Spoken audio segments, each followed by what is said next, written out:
அஸ்ஸலாமு அலைக்கும். Hi hello friends, welcome back to my channel. இன்றைக்கி நம்ம என்ன பார்க்க போகிறோன்னா, ஒரு சம்மர் ட்ரிங்க் தான். உங்களுக்கு டீ காஃபி குடிச்சு ரொம்ப போர் அடிக்கிற டயத்தில் இந்த மாதிரி செஞ்சு குடிச்சு பாருங்கள். ஒரு வித்தியாசமாக நல்லாயிருக்கும். எப்பயும் போல் ஃபைனலில் டிப்ஸ் இருக்குது, அதையும் பார்த்துடலாம். இந்த ட்ரிங்க் செய்கிறதுக்கு ஃபஸ்ட்டு நம்ம இந்த கப் அளவுக்கு ஜவ்வரிசி எடுத்துக்கலாம். இந்த ட்ரிங்க் நீங்கள் செய்ய போகிறீங்க அப்படின்னா ஒரு 3 மணி நேரத்துக்கு முன்னாடியே இந்த ஜவ்வரிசியை ஊற போட்டுருங்க.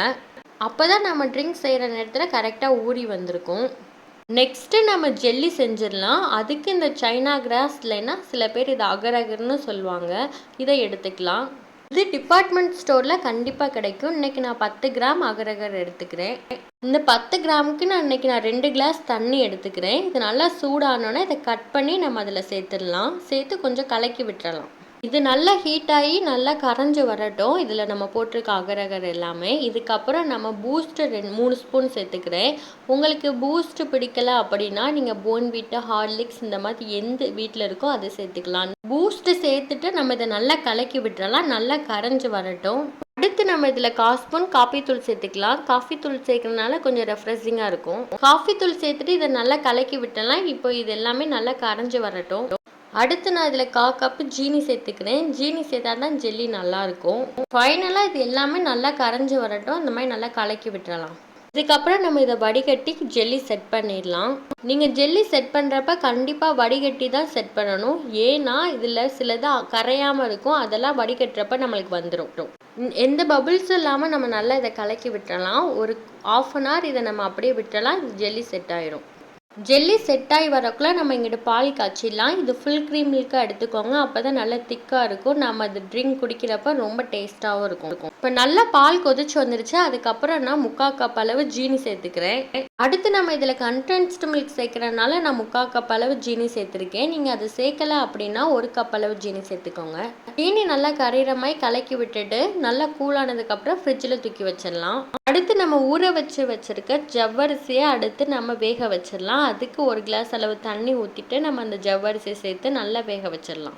ஜவ்வரிசி வந்தோன்னா நம்ம இதை வடிகட்டிடலாம். அதுக்குள்ளே நம்ம செட் பண்ணி வச்சுருந்த ஜெல்லி ரெடியாகி வந்துருச்சு. அதை நம்ம கட் பண்ணி நீட்டாக அதை எடுத்துடலாம்.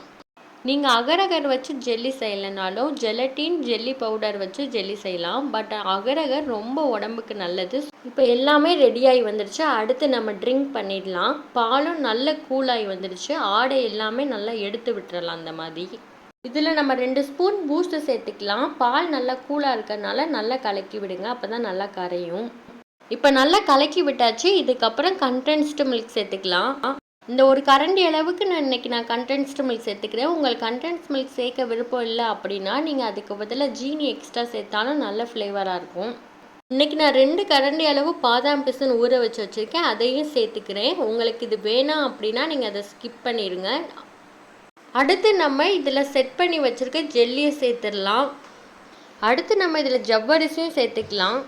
ஃபைனலாக நீங்கள் டேஸ்ட் பார்த்துட்டு உங்களுக்கு சுகர் வேணும்னா ஆட் பண்ணிக்கோங்க. கிளாஸ்க்கு மாற்றி சர்வ் பண்ணிங்கன்னா நம்மளோட எம்மி அண்ட் டேஸ்டியான ட்ரிங்க் ரெடி ஆயிடுச்சு. டீ காஃபி குடிச்சு போர் அடிக்கிற டயத்தில் இந்த மாதிரி டிஃப்ரெண்ட்டாக செஞ்சு கொடுத்து பாருங்கள். ரொம்ப டிஃப்ரெண்ட்டாகவும் எம்மியாகவும் டேஸ்டியாகவும் இருக்கும். சரி வாங்க இன்றைக்கி நம்ம டிப்ஸ் பார்த்துடலாம். இன்றைக்கி நம்ம எதை பற்றி டிப்ஸ் பார்க்க போகிறோம் அப்படின்னா பாதாம் பிசின். சில பேர் இதை கடல் பாசின்னு சொல்லுவாங்க. உங்களுக்கு யூரினரி ப்ராப்ளம் இருக்குது அப்படின்னா நீங்கள் கடல் பாசியை டெய்லியும் இந்த மாதிரி ஊற வச்சு சாப்பிட்டு வந்தீங்கன்னா உங்களுக்கு வேகமாக அது சரியாயிரும். அதுக்காக நீங்கள் அதை அளவுக்கு அதிகமாக எடுக்கிறப்ப உங்கள் உடலில் இரைப்பை ப்ராப்ளமும் ஏற்படும்.